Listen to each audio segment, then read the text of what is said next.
You need to demonstrate how you add value. I made it my mission to show how I added value to the business people, not just as a legal person, but as a business person.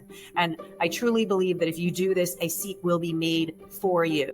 That's today's guest, Kelly Slavitt. And it raises a really big question. How do you prove your value in a way that earns you a seat at the table? Whether it's in the boardroom, in leadership, or in your own career. Hi there, and welcome to the UnCeiling You podcast, where we break through the inner and outer ceilings that hold ambitious leaders back. I'm your host, Dr. Natalie Luke. And if you're a regular listener, welcome back. And if you're new here, I'm thrilled that you've joined us. In today's episode, you'll learn how Kelly built strategic networks, navigated being the only woman at the table, and used courage and humor to shift the culture and transform her role from a legal expert to a strategic business partner. If you've ever wondered how to elevate your influence and turn obstacles into opportunities, you don't want to miss this conversation. And if you'd like to go deeper, apply these lessons to your own life and connect with others on the same path, join us inside the UnCeiling Zone, my private community where real breakthroughs happen. Let's dive in. Right. Kelly, I'm so excited to have you on the podcast. We're, as women, looking to enlarge our network, and you're at a beautiful stage. You're at a stage I would love to be, where you're looking at a director level board position. You're already on boards, but now you're looking at a higher level board position. And so now we're connecting with you as you're reaching out to boards. So this is a perfect time for us to connect, to talk about this next stage of yours. So we'll get started. Thanks for having me. I'm excited to be here. Great. So many board opportunities are unlocked through relationships. Can you share a moment when a strategic connection opened a door or helped you shift into a more influential role? Yeah, thank you. I love talking about networks and building communities because I just think that it's so important, and it's been so enriching for my life in general, professionally and personally. So I think for me, thinking about getting into board roles, I was approached about board roles, and I'll talk about that a little bit later. And I think what's interesting for me is that, there's so much truth in that old saying, it's not who you know, but what you know. And people that I have met throughout my career and my life that really great things have happened with, really nice relationships and or work opportunities or whatever have come from just people that I've met in general, because I think we all like to be with people that we like and who we think like us. So building relationships is something that I genuinely enjoy doing. And for me, I would say strategic connections in my professional life have been made by joining the right committees and organizations and companies that put me in the room with the right people. So for me, I've never looked at it as making strategic connections with people per se, but I think just being in the right place with the like-minded people. So when I first started my career, I joined industry organizations and subject matter organizations. And through them, I found mentors and lifelong friends. And speaking of building communities, this group that I met then, we still, get together annually. People are spread out all over the globe and in different, phases of their lives now. But you meet people that you wind up being on that lifelong journey with. And so for me, it's more about joining the right strategic groups that put me in the room for the right strategic connections, sort of like fish where the fish are. And I definitely did not know in that moment that some of these relationships were going to become so pivotal for me in my life. So, in managing my career progression strategically, what got me to the number 2 position wasn't necessarily going to get me to the number 1 position, Natalie. And so that's why I started thinking about different networks that possibly I needed to, be joining and getting involved in to unlock different opportunities for me, because I realized that I was in the same room with a lot of other number 2s who were looking to get to the number 1 position. And those are very limited positions. And so I looked for different organizations that would have people in them that were looking to hire those number 1 positions. So, headhunter and recruiter and HR types of people, and also cross-functional people in the C-suite, because they would learn of a counterpart that was leaving and could potentially recommend me as a candidate.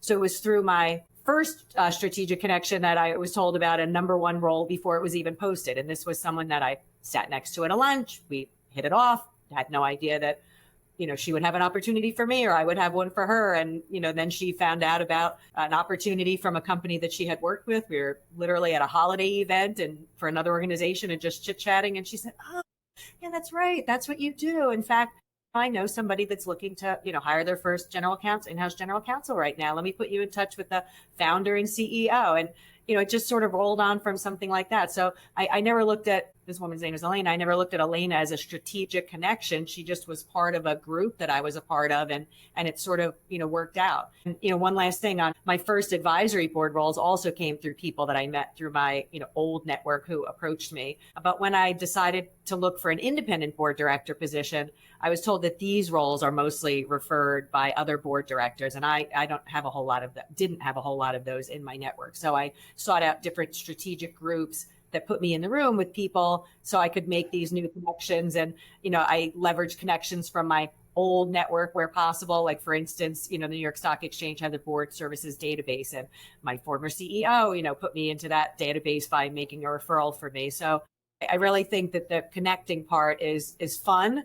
And I think, you put the right people in the right room and magic sort of happens. So it's what you know and who you know. Do you think that's important? And what makes these relationships so pivotal? And how do you know, like in hindsight, what was that moment? Yeah, I laughingly have told people that I think it's, being in the right place at the right time with the right skill set. Because if people don't know the skill set that you have, they're not going to think of you for a particular thing. And, that woman, Elena, was a perfect example. She'd sort of, we'd become friendly and she sort of forgot some of the other skill sets that, I'd mentioned through the course of a conversation.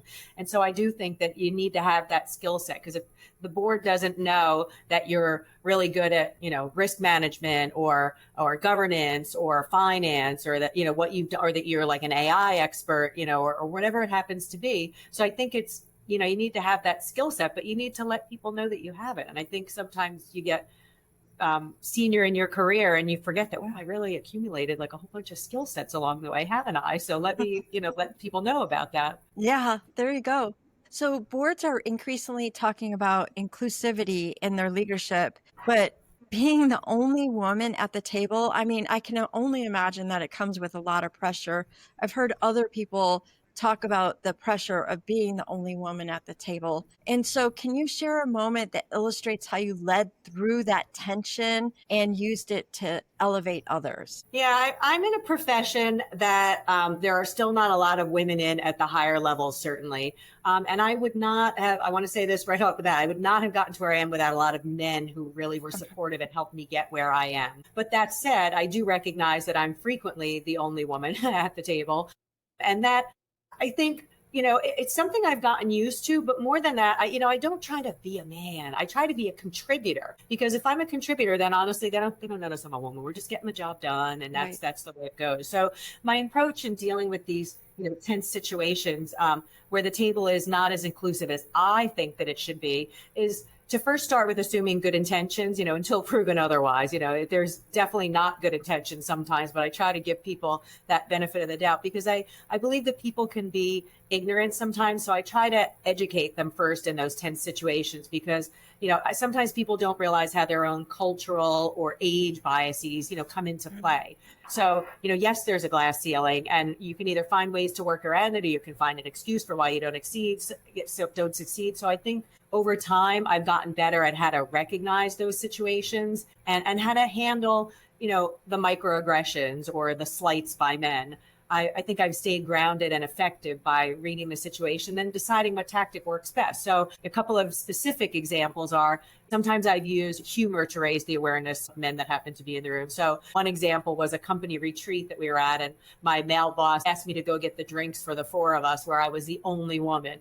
So I laughed and I said, oh yeah, sure, I'll be the beer wench this time only. And then I smiled and I went and I got the drinks. And they all laughed. But then sure enough, the next time someone else who was male went and got the next round of drinks. So, it might have been just a sensitivity on my part that I was being asked and I was the only woman. And it may have been a lack of awareness by my boss that I was the only woman. And maybe he just didn't think of me as a woman, and I just happened to be the person standing right next to him and said, "Hey, go get the drinks, Kelly." But we resolved it. And I think that, sometimes using humor and poking fun at it a little bit can work. But then other times I've had to directly call people out for their behavior. And, one that still stands out in my mind was I was at a compensation and benefits committee meeting where I was being talked over repeatedly. This wasn't like once or twice. Sometimes there's the little delay on the phone or the video or whatever. This was a live in-person meeting.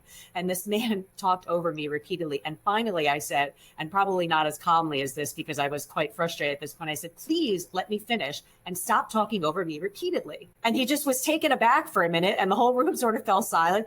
And then I said what I needed to say. And then we sort of moved on with the meetings. He didn't apologize afterwards. He clearly did not like that I called him out. But I'll tell you what, at subsequent meetings, he never did it again. So I think sometimes you can laugh it off and it can be fine. And then other times you just have to call somebody out. So I think these are, examples of how I elevated the awareness of everybody in the room, male and female, because we all have biases and we all have sensitivities. Yeah. And I like that you called him out and you didn't feel bad about it afterwards because you knew you had something to contribute. And a great example of having courage and standing by your values. Yeah, thank you. So board members are expected to stay calm in a crisis. And there's high stakes situations where you have to advise and lead through complexity and maybe some firestorms. How can you or how did you bring a team with you? And what mindset or approach helped you move through the challenge with clarity? Yeah, so I started out my career doing a lot of deal work. In fact, that's why I became a lawyer. I didn't want to be a litigator. Everybody was angry with what was going on. And the best you could do was make a bad situation not as bad. And so I started doing a lot of deal and transactional work because I like to build groups. I like to build teams. I like to build something new. It's fun. You have a joint venture, you have a new deal, whatever, and it's really fun. And a lot of times those are high stakes moments that are driving the strategic vision of the company. And in fact, because of, working on different strategies for companies, that's why I was initially approached about being on a board, because I thought, what could I contribute to a board? And they were like, "Oh, this is what a board does." And people explained it to me. Yeah. And so when you are driving that strategic vision of the company, with these transactions and these deals, you're proactively creating something new, whether it's a partnership in a new market or a new type of merger or an acquisition. I think, when you're in these high stakes deal situations where the deadlines are usually short, there's a lot of data that you need to go through and examine. There's a lot of experts being brought in. So there's a lot of moving pieces, a lot of personalities. There's internal people, there's external people. And sometimes you're competing with another company also. So it leads to a lot of complexity, and there's a high risk of miscommunication because everybody's moving fast and everybody's trying to do their piece of the deal. There's high stakes in identifying what the landmines could potentially be that will impact the approximate purchase price, and among a team of people that aren't sleeping or eating much on top of it. So it's stressful, but I think what pulls the team together, and that what I've fallen back on to pull the team together, is that you're building something new that will drive success in an organization. That's the mindset for me that keeps me calm and focused. We're all moving towards the same goal. This is really good for the strategy of the company. We just have to get through this part of it, and then we'll sleep and we'll get some exercise and we'll eat properly, like all the things that fall off first. And one deal in particular that was highly competitive and very important strategically for my company, I think knowing why it was so important to the company and what it could do for the company gave me and my team that common purpose to move through the challenge with clarity. And to me, trust was the key element there. I had great relationships with management and with my team that enabled us to move quickly and with confidence in each other. I was given a tremendous amount of authority by my company to go in and make this deal happen that I'll always be grateful for, as opposed to my counterparts company that had a different, philosophy, a different mindset that required an approval phone call for every deal point. And I think when you've established that level of trust that your team knows you're going to have their back and that management knows that you're not going to go in and do a crappy deal, and that you know what the parameters are and you know why this is good for the company. And yeah, you're going to have to trade things off because you never get absolutely everything that you want. I think that trust was the key factor. But then a second example in contrast, that just recently I had another high stakes transaction that was very important strategically for my company, where I was, I didn't have the strong relationships built yet. It wasn't like years and years like this other deal where I'd had these relationships with people. And so on one particularly difficult call, by remaining calm, I gained a really key ally in this deal. And he saw the dynamic going on among certain personalities. He saw the politics of why certain positions were being taken. And my calm and factual, rational explanations and advocacy for our positions really brought this person in as an ally for why, we were making a good decision here and why it was a good position to take. So I brought the team with me by earning their trust on the fly and then we closed the deal on successful terms. So that was more stressful, but I do think the strong relationships, going back to that same thing, the strong relationships and that trust that you build through that just makes all the difference. Okay. Thank you so much for those examples. Now, let's talk about you move from being a legal expert to a strategic partner builder, which you just talked about. And boards are looking for legal leaders who think like business partners. When did you start seeing yourself as,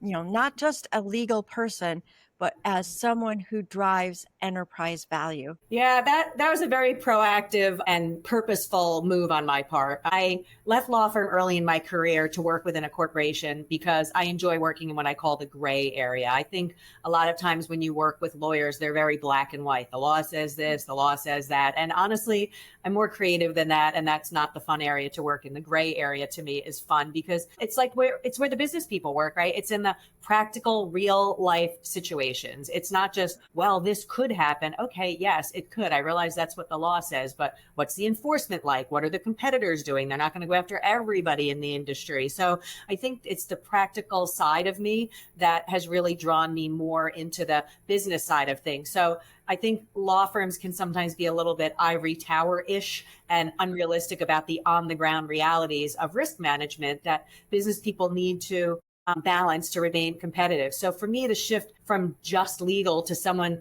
who drives enterprise value as a business partner was, proactively sought out by me. And I would say that the transformation began as soon as I took my first in-house role. So I tried to educate myself. I have educated myself and my team on the things that are important to the business, not just the strategic plan, but how is your business partner rated? Are they getting rated by their bosses and their shareholders on things like revenue? Of course they are. On market share? Of course they are. On reputation management? Yes. So these are the things that I try to really keep top of mind when I'm advising my business people, because if I can help solve some of their pain points and make some of those things move forward in a positive direction, then I'm going to be seen as more of a business partner also, because a business partner, knows how to give advice on things that impact the P&L. That's what it comes down to. So is it above the line? Is it below the line? Is it gross revenue? Is it net revenue? What are COGS? What's EBITDA? I learned how to speak that language. And this was, a really great sponsor and boss that I had years ago that said, make sure you speak the language of the people that you're in the room with. And if it's business people, if it's marketers, they're good with graphics. So you put a lot of graphics into your PowerPoint. And if it's finance people, you put a lot of numbers into there. And I think when it comes to the business people, it's the same thing. You need to be focused on what they're focused on. And I'm also very conscious that legal is seen within organizations as a cost center, or as the department of no. And I saw myself as a business person more than as just a legal person when I started really, reframing those things by proposing legal solutions that would drive enterprise value. So yes, the litigation will cost X dollars, but it will affect a brand worth Y dollars. And so the net present value to the business is Z dollars. And I think learning how to position it in ways like that the business people could relate to, in my mind, I was like, wow, I've really made a shift here, haven't I? I'm talking in dollar amounts and legal advice is, a little bit less than it was before. That used to be the first thing that I went to the table with. And, where there are several regulatory pathways possible, showing which one will drive value the most and have the least risk, the moderate risk, the highest risk. It allows the business person to make the educated decision. And my teams have always been instructed, we never say no. We propose options and we advocate for that option that drives the most value with an explanation as to why. But at the end of the day, the business person has to decide how much risk that they want to take. And it's our job to tee that up properly. So, I think I'll end on the most important way that I believe I was finally able to start seeing myself as a strategic partner. And I think this is, key to a lot of your listeners too, that, you need to demonstrate how you add value. So I made it my mission to show how I added value to the business people, not just as a legal person, but as a business person. And I truly believe that if you do this, a seat will be made for you. That ceiling is there, but that ceiling will move. That seat will be brought to the table because they want you to be there. This, goes back to your first question about building relationships as strategic connections.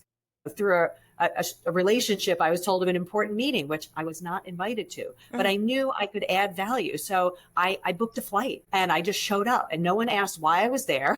It was a bold move for me, a very bold move for me, and well outside my comfort zone. But I got to that meeting, I added the value, and then I was invited to the meetings after that also because I took a chance and I knew that there was value that I could add to that meeting.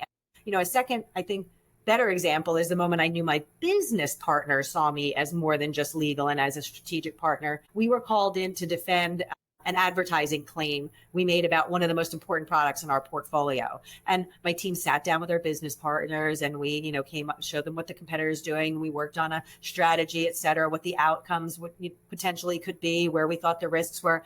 And by working on the strategy, they came to see us as more than just legal. And then the best part was we all had to go to, defend our claim. Here were the business people sitting right there with their legal people, and we could all see each other working in our areas of expertise. We were all in this team together, and we all got to push this forward to success together. And I think we all learned to appreciate what each other does in making it successful. And I really saw it being a game changer that I never forgot. And so I've reapplied that many times over the years with the business people, because I think it really helps them see you as you're not, just a lawyer and you're not just giving legal advice.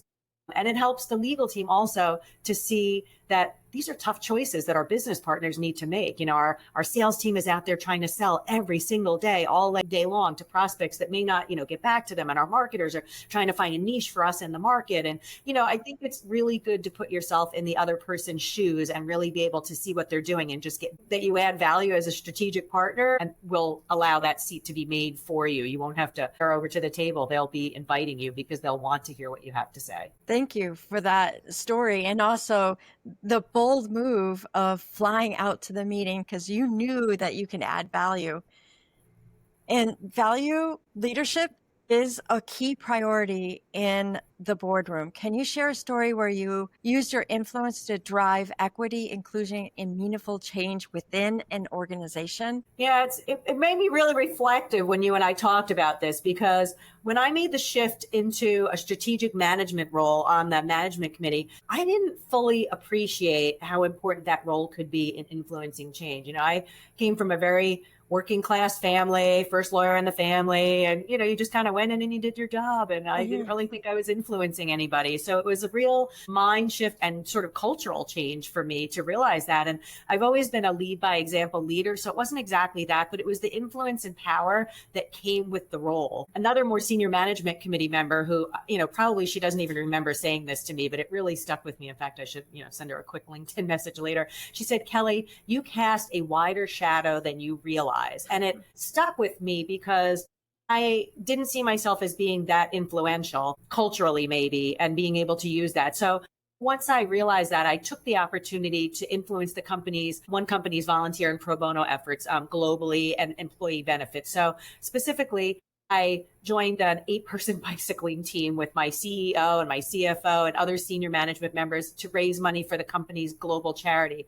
We rode from California to Maryland. And the important part about this story is not to say that I can't believe still to this day that I did that, because I'm not a particularly athletic person, I assure you.